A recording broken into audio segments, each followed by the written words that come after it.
All right, let's talk some 3-5A Division One digs, and that's what it's been 120 some games since Aledo lost a district game. And to be honest with you, they wouldn't have lost a game at all if they stopped tinkering around with Denton ISD. If they played no Denton ISD teams, they would have been undefeated last year. But they did. They ended up losing in the playoffs, but they swept through the district play. Those two teams, them and Ryan, seem like the top dogs again this year. Tell me your outlook here on 3-5A. Yeah, this is my birthday district ward as we're releasing this on my birthday this year, and what a magical birthday gift we are being given to talk about Aledo versus Denton Ryan, and perhaps, and I'm going to go ahead and just throw this out there and spoil my own district the campfire.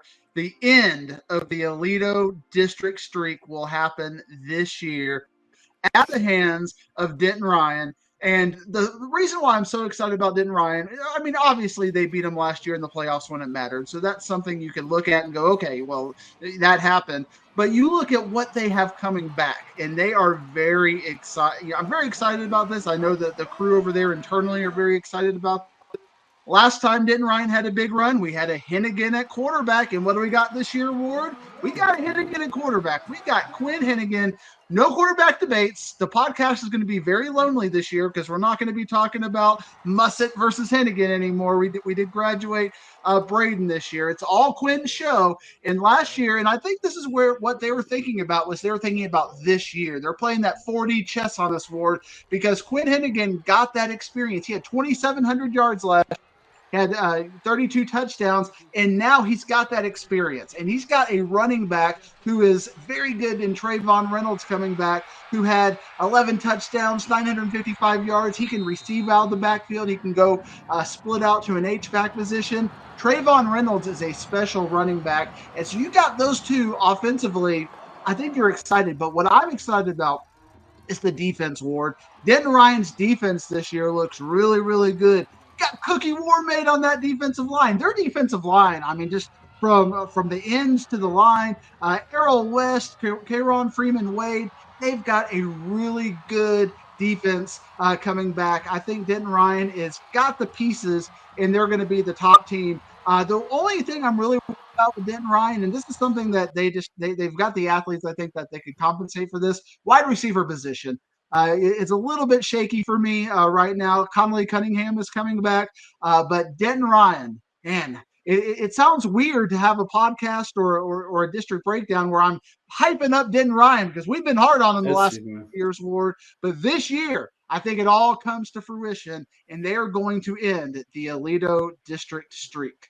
And if you think about last year, Aledo almost lost it to Ryan last year with the great comeback, and then had Richland maybe gone for two at the end of the game. Maybe they lost it there, but we'll have to see. Hey, you mentioned how there's not two quarterbacks going on at Ryan, but talking to Robbie Jones over at Aledo, they may be starting the year off with two quarterbacks. Since Gavin Beard left to go to All Saints, they got Lincoln Tubbs, excuse me, and Nash McElry, and they're battling it out as we speak. And he was telling me during the non-district he's probably going to go with both for a while until one of them wins the job. Tell me what you see with the Aledo, because they still have Caden Finley out there and a heck of a defensive line themselves. Yeah, I mean, Aledo is dangerous, and Aledo is dangerous. You know, I am predicting Denton Ryan to beat Aledo, but I'm not saying, oh, Aledo is a horrible team. I've got Aledo as a top 5 team. They are absolutely a threat to win a state championship again this year, as they are every year. But I think, some people may go through the psychological issues of saying, well, Gavin Beard transferred, that it's not that big of a deal.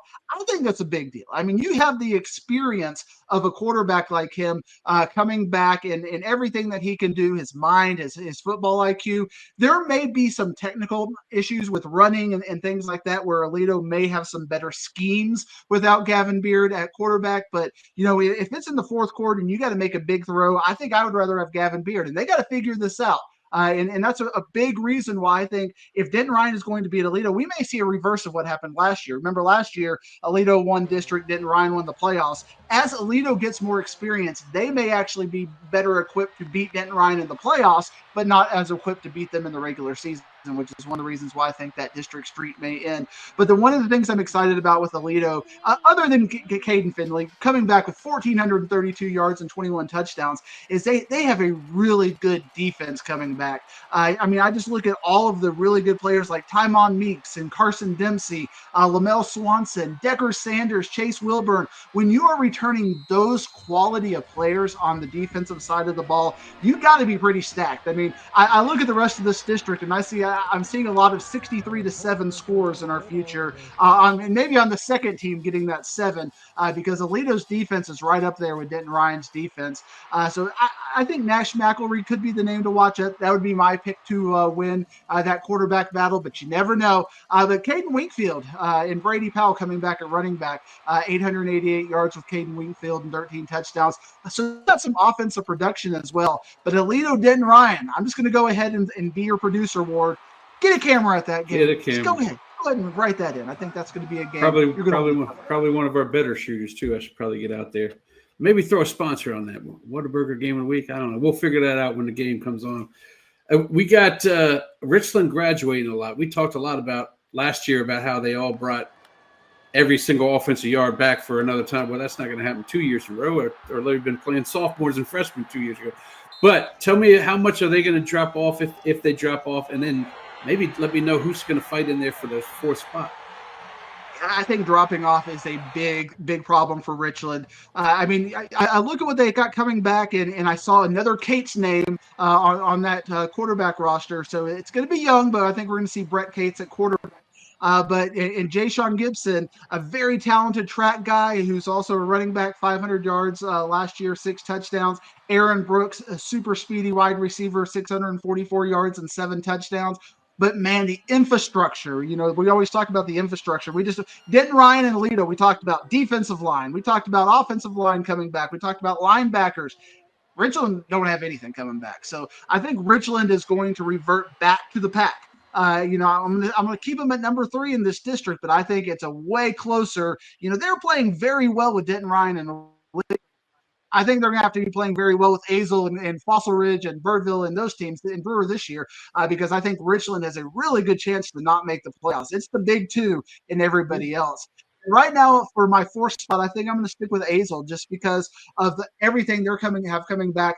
Derek Val, the really talented quarterback who had 2,141 yards and 22 touchdowns last year. Aiden Mackey, Braden Combs, they just got so much coming back from last year. I think you got to give Azle the benefit of the doubt. They made it through that district last year and surprised everybody. I think that they could stay in there. What could be the surprise this year, Ward? Because I know there's some hungry teams. It could be Richland falling completely out and maybe a team like Fort Worth Brewer or Fossil Ridge who gets into the playoffs, and that could be the surprise in this year.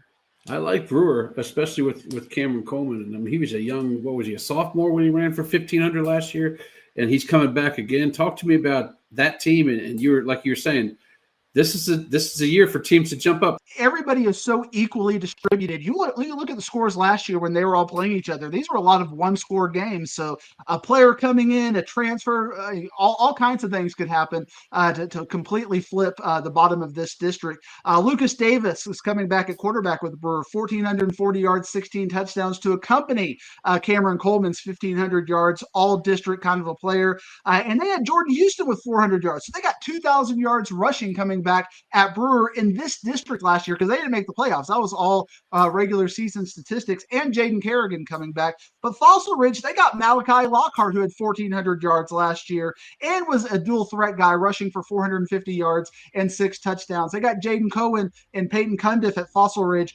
So they got 800 yards of wide receiver output coming back. Zach Wells may be why Coach was excited for Birdville. He had 1,500 yards and 16 touchdowns, but I worry about their wide receiver production. I worry about their infrastructure.